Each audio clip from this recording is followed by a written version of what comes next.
ओम शांति, ओम शांति, ओम शांति। आज 9 तारीख की मुरली है। मीठे प्यारे प्राणेश्वर प्रिय पिता की मुरली है। मीठे प्यारे बाबा कहते हैं, मीठे बच्चे, बाप आए हैं तुम्हें राजयोग सिखलाने। बाप के सिवाय कोई भी देहधारी तुम्हें राजयोग सिखला नहीं सकता है। प्रश्न है, तीव्र भक्ति करने से कौन सी प्राप्ति होती है, कौन सी नहीं। उत्तर है, कोई तीव्र भक्ति करते हैं तो दीदार हो जाता है, मना दर्शन हो जाते हैं। बाकी सदगति तो किसी की होती नहीं है। वापस कोई भी नहीं जाता है। बाप के बिना वापस कोई भी ले जा नहीं सकता है। तुम इस बने बनाए ड्रामा को जानते हो। तुम्हें आत्मा का यथार्थ ज्ञान है। आत्मा ही स्वर्गवासी और नरकवासी बनती है। ओम शांति, ओम शांति। रूहानी बच्चों प्रति रूहानी बाप ने ओम शांति का अर्थ भी समझाया है। ओम अहम अर्थात मैं भी कहा जाता है। तो मैं आत्मा या मेरा शरीर, दो चीज़ें। यह आत्मा ने कहा। ओम शांति अर्थात शांति मेरा स्वधर्म है। मैं आत्मा हूँ, मेरा धर्म है शांति। तो आत्मा का निवास स्थान कहाँ है? शांति धाम अथवा परम धाम। वह है निराकारी दुनिया, यह है साकारी मनुष्यों की दुनिया। मनुष्य में आत्मा है और यह शरीर 5 तत्व का बना हुआ है। आत्मा अविनाशी है, वह कभी मरती नहीं है।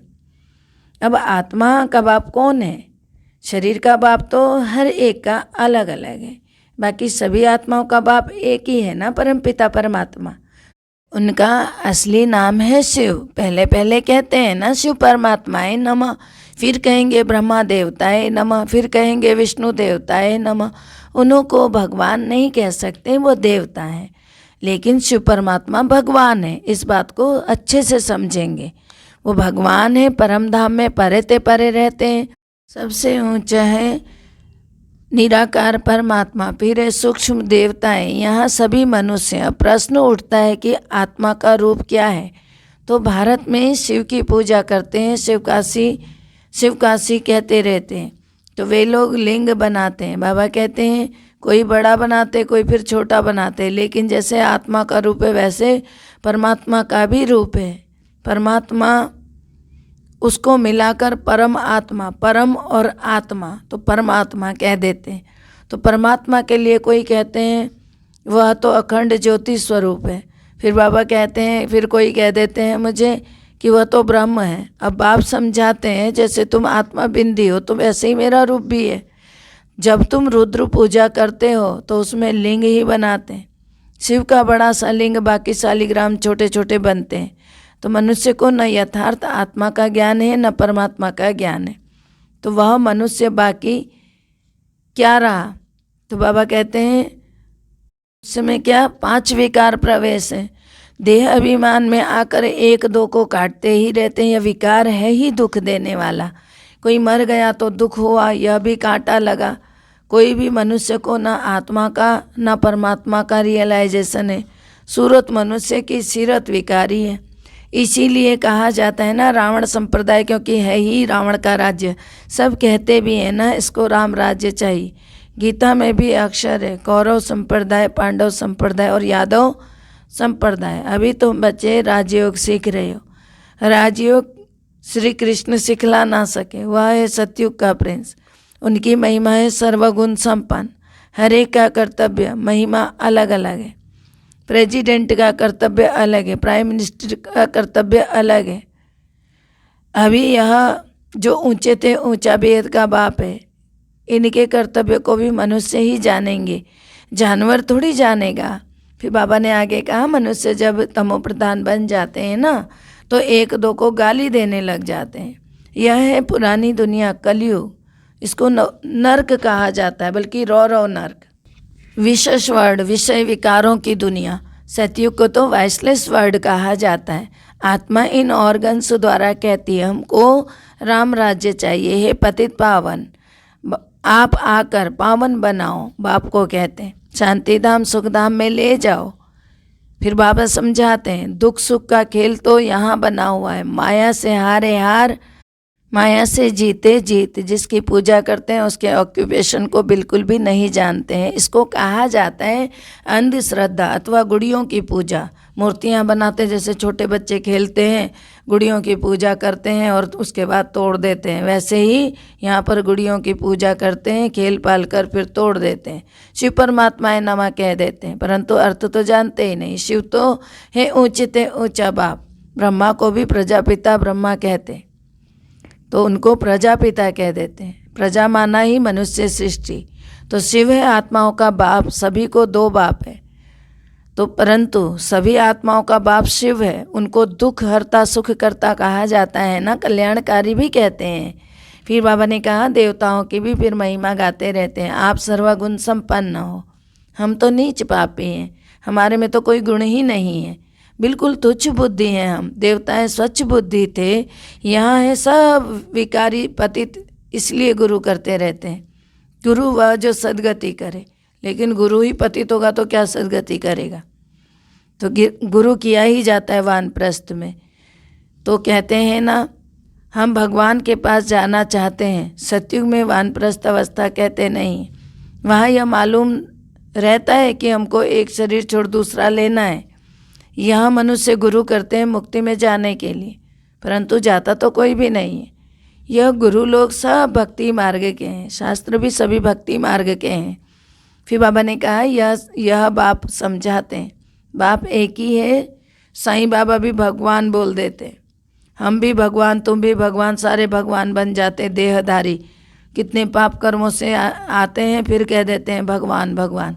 पत्थर भित्तर में सब में भगवान, तो पत्थर बुद्धि है ना, तो ऐसी बातें करते हैं। तो तुम भी पहले पत्थर बुद्धि नरकवासी थे, अभी तुम हो संगम युगी। महिमा सारी संगम युग की है। सब बातें कौन बता रहा है? शिव बाबा बता रहे, ना कि कोई मनुष्य बता रहा है। पुरुषोत्तम मास मनाते हैं ना, फिर परंतु उसमें कोई उत्तम पुरुष बनता है क्या? नहीं बनता ना। तुम अभी मनुष्य से देवता उत्तम पुरुष बनते हो।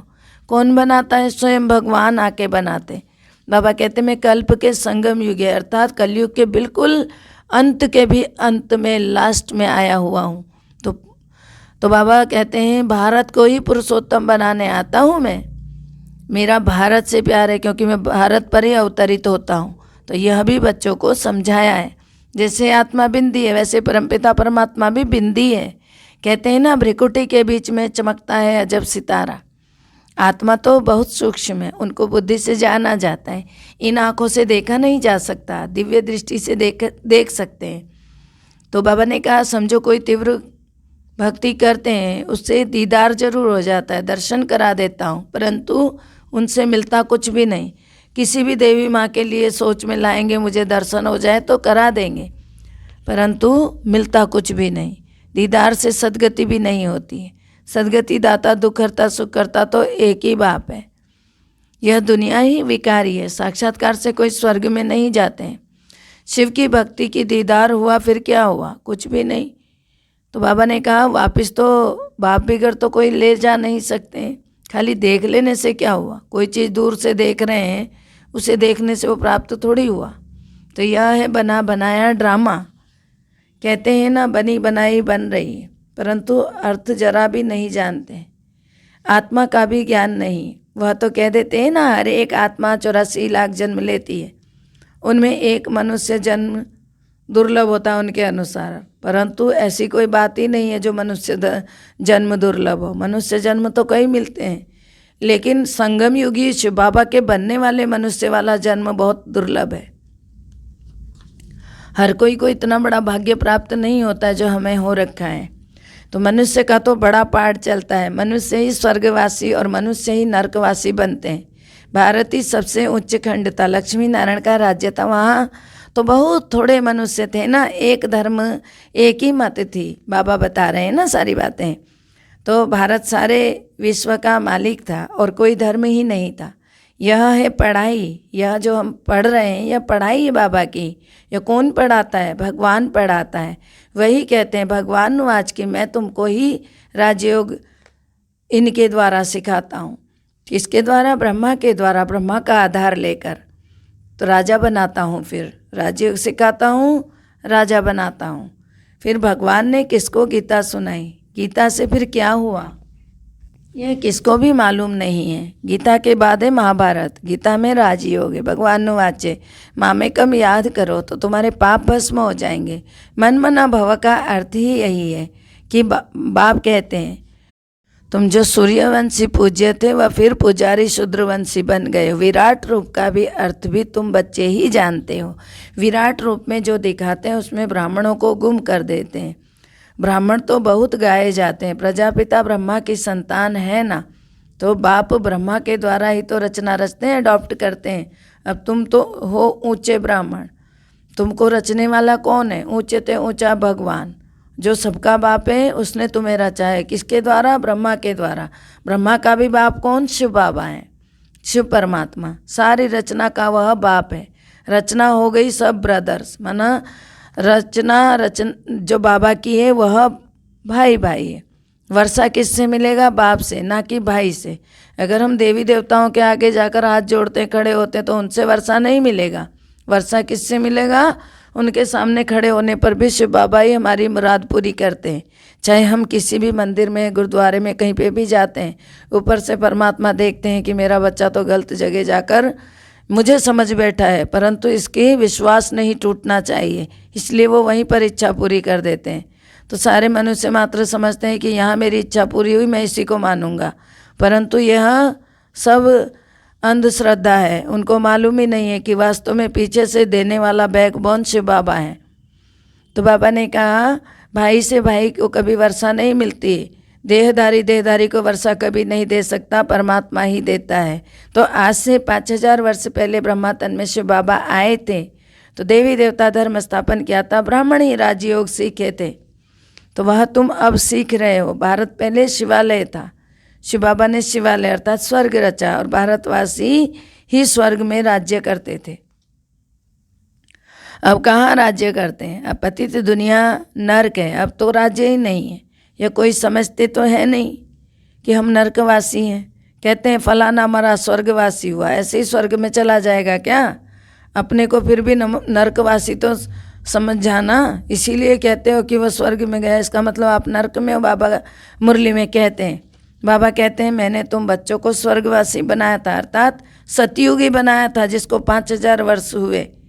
पहले तुम बहुत साहूकार थे और वहाँ स्वर्ग कहीं आसमान में नहीं होता और मरने के बाद आसमान में नहीं जाता है कहीं, क्योंकि वो नीचे का नीचे ही पाप की दुनिया में ही जन्म ले लेता है पापी इंसान।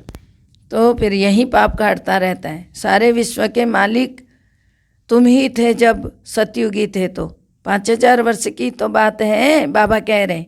ऐसा जरूर गॉड ने ही तो बताया ना तुमको, और कौन बता सकता है? इतना बूढ़ा कौन होगा जो बताएगा? भगवान ही तो बताएगा ना कि मैं तुमको राजाओं का राजा बनाता हूँ। तो राजा भी तो जरूर बनेंगे ना, तो प्रजा भी जरूर बनेंगे। आधा कल्प है दिन स्वर्ग, आधा कल्प है रात नर्क। तो स्वर्ग को दिन और नर्क को रात कहा जाता है।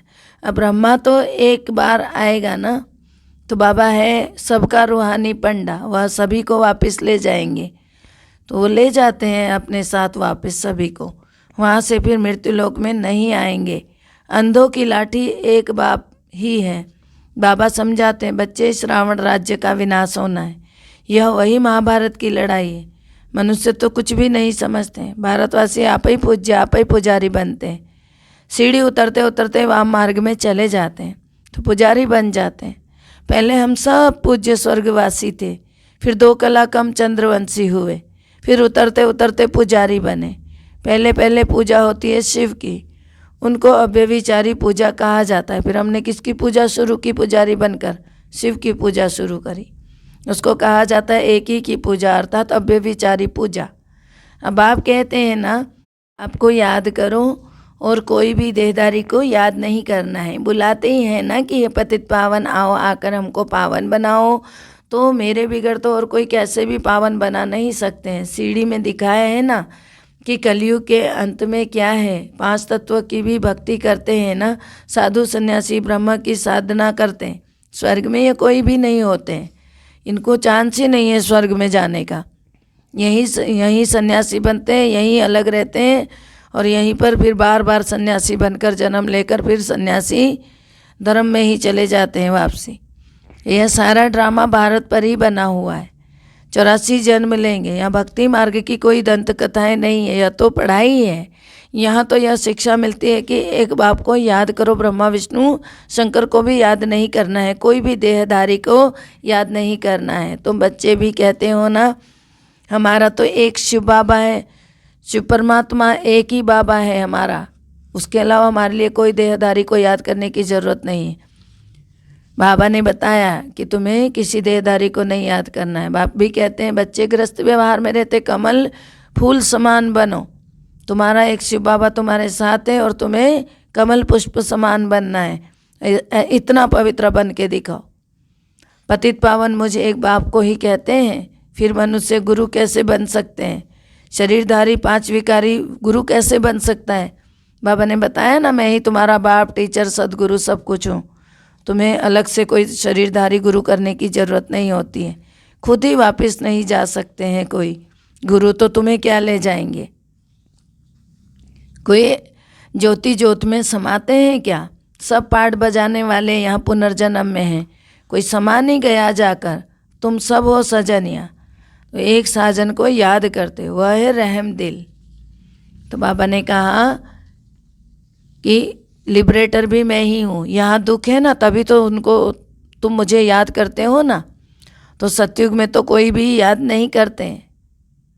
बाप कहते हैं हमारा पार्ट ही संगम युग पर है, बाकी युगे युगे अक्षर रॉन्ग है, गलत लिख दिया। हर युग में नहीं आता हूँ, युग 4 हैं, लेकिन बीच में संगम जरूर है सभी में, लेकिन भगवान से मिलन नहीं, युगों का खाली है। वो खाली युग बदलते हैं, वहाँ कोई मनुष्य इतना नहीं गिर पाते हैं। और अंत में जब पूरी तौर से गिरते हैं उसको विशेष कल्याणकारी संगम युग कहते हैं बाबा।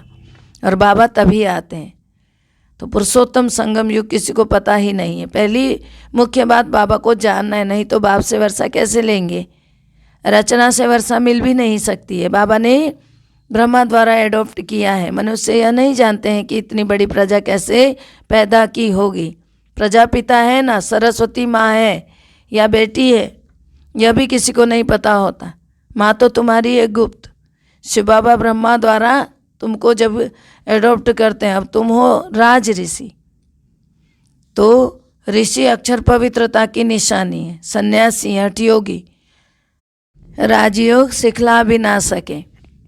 अभी जो सुनाते हैं ना, वह भी भक्ति मार्ग की है। कितनी गीताएं बना दी हैं।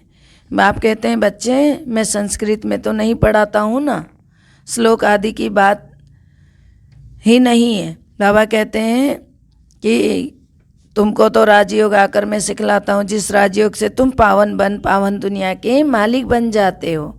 अच्छा, मीठे मीठे सिखला दे बच्चों प्रति माता पिता बाप दादा का याद प्यार। Good morning. रूहानी बाप की रूहानी बच्चों को नमस्ते। हम रूहानी बच्चों की रूहानी बाप दादा को दिल व जान से, सिक व प्रेम से याद प्यार नमस्ते। Good morning, diamond morning. ओम शांति। शुक्रिया बाबा, शुक्रिया। धारणा के लिए मुख्य सार है। पहला है, कभी किसी भी देहधारी को याद नहीं करना है। मेरा तो एक शिव बाबा, दूसरा न कोई, यह पाठ पक्का करना है। दूसरा है, बाप समान रूहानी पंडा बनकर सबको घर का रास्ता बताना है। अंधों की लाठी बनना है। मीठे प्यारे बाबा के वरदान है, सदा बिजी रहने की विधि द्वारा व्यर्थ संकल्पों की कंप्लेन को समाप्त करने वाले संपूर्ण कर्मातीत भव। संपूर्ण कर्मातीत बनने में व्यर्थ संकल्पों के तूफान ही विघ्न डालते हैं। इस व्यर्थ संकल्पों की कंप्लेन को समाप्त करने के लिए अपने मन को हर समय बिजी रखो। समय की बुकिंग करने का तरीका सीखो। बाबा ने बताया सारे दिन में मन को कहाँ कहाँ बिजी रखना है, यह प्रोग्राम बनाओ। रोज़ अपने मन को 4 बातों में बिजी कर दो। पहला है मिलन अर्थात रूहरियान, दूसरा है वर्णन सर्विस, तीसरा है मगन और चौथा है लगन। इससे समय सफल हो जाएगा और व्यर्थ की कंप्लेंट खत्म हो जाएगी। इसको अंडरलाइन करके नोट कर लेंगे। पहला मिलन, दूसरा वर्णन, तीसरा मगन, चौथा लगन। तो इससे समय सफल हो जाएगा। बाबा ने कहा स्लोगन है, सफलता को परमात्मा बर्थ राइट समझने वाले ही सदा प्रसन्न चित्त रह सकते हैं। सफलता को परमात्मा बर्थ राइट समझने वाले ही सदा प्रसन्न चित्त रह सकते हैं। है ही बर्थ राइट बाबा के द्वारा ही मिला है, उन्होंने दिया है तभी तो मिला है। उसमें अपना क्या है? अपना तो कुछ भी नहीं, सब भगवान का है। ये तन उसका, ये आत्मा उसकी देनदार, वो सिर्फ हम तो ले करके अपने आप में महान समझते हैं बस। अच्छा, ओम शांति। सबका भला हो, सब सुख पाए, सब परमात्मा से जुड़ जाए। सबका भला हो, सब सुख पाए, सब परमात्मा से जुड़ जाए। सबका भला हो, सब सुख पाए, सब परमात्मा से जुड़ जाए। ओम शांति।